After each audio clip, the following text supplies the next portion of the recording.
¿Cómo estás, Gustavo? Por la invitación. Bueno, a ver, usted ha hablado muchas veces de la carrera de obstáculo que es tener una pyme en la Argentina, en general, por la burocracia, por la carga impositiva. ¿Qué significa hoy en este contexto y con un horizonte de más restricciones? Mira, nosotros, en realidad la economía viene con crisis muy fuertes desde el año, por lo menos 2011-12, cuando el sector privado dejó de contratar empleo privado formal.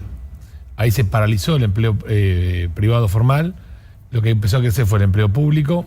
No tengo nada contra eso, pero una economía que el sector más dinámico y productivo no te genera el factor de producción más importante, que es trabajo, algún problema hay.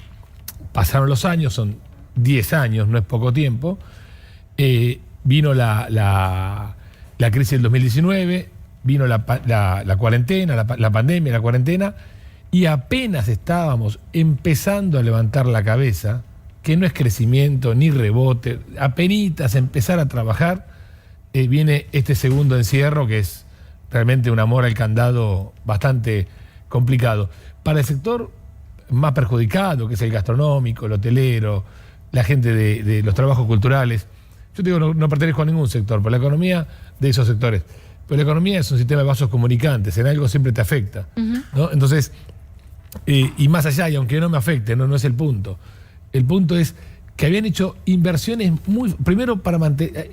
A veces los políticos no entienden, les cuesta mucho entender esto, que si no trabajás, no producís, y si no producís, no tenés guita, y si no tenés guita, no podés pagar. Tranquilidad que le cueste a un político entender eso. Realmente muy obvio, a mí me da vergüenza explicar esto, pero es algo muy obvio, y esos 6 meses de no trabajo fue desahorro de quien tenía algún ahorro, algún canuto, para decirlo en términos caseros.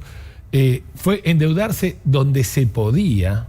Te hablo de el banco, que algunos se habrán apiadado, la cueva, el prestamista, la escribanía, lo que sea, porque nosotros, las pymes, si hay algo que tenemos, es una irracionalidad saludable, que es con tal de mantener el proyecto, las familias que dependen de nosotros, el trabajo, el esfuerzo, la proyección hacia nuestros hijos, hacemos cualquier cosa, tomamos cualquier deuda por más irracional que sea.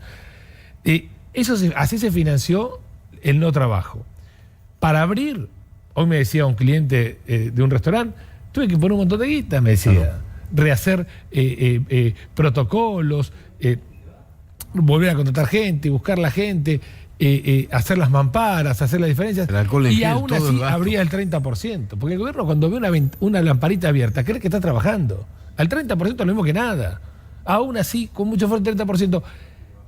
Y a los 2 meses el gobierno encuentra un problema, porque la sensación del discurso de ayer a mí me estremeció. ¿Por qué? Porque la sensación que tuve fue, tengo un problema, la culpa es de ustedes, que bueno, uno ya está acostumbrado a que le eche la culpa a cualquier cosa, te la comes. La culpa de ustedes, pero además el costo es de ustedes.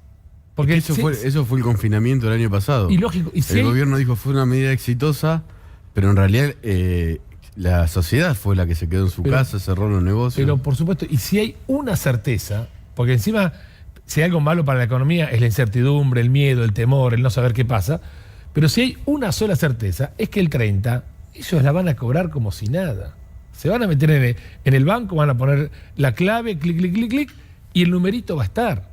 Y nosotros no vamos a ver ni por dónde, cómo dibujarnos para pagar los sueldos, para pagar las cuentas, etcétera.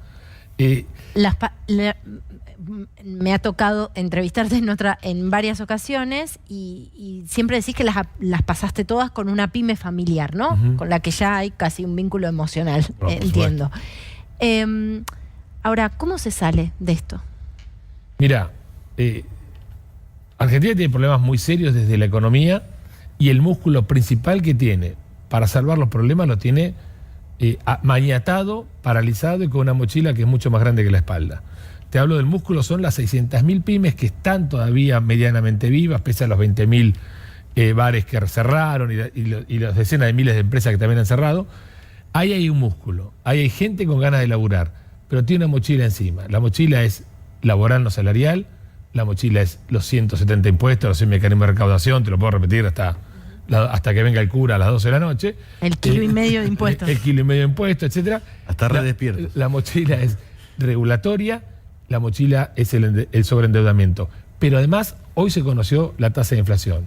Y el gobierno en lugar de encarar a ver cómo podemos hacer para resolver la parte monetaria y que las empresas tengan una moneda, y si tenemos una moneda tenemos un banco, y si tenemos un banco podemos empezar a trabajar, parece que empezó a correr a los virus de a uno con un aire comprimido, porque para cada producto tiene una política que es candidata al fracaso, es un desastre las medidas.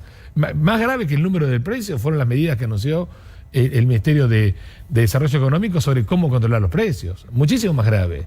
Que ahora las vacas las van a vender en pedazos, que ahora se descubrió en Argentina que la inflación se resuelve con rueditas, porque fíjate que 3 de las 4 medidas son poner camiones por todos los barrios vendiendo verdura, un delirio pero conceptual absoluto. Y a mí me parece que esa desorientación que tenemos en el plano de la pandemia, yo no me quiero ni meter porque no sé nada, pero la tenemos en la economía, y un gobierno desorientado, desconcertado, realmente es un problema muy serio. Gustavo Lázari, gracias por estar con nosotros. Gracias Buenas noches. Gracias, Nico.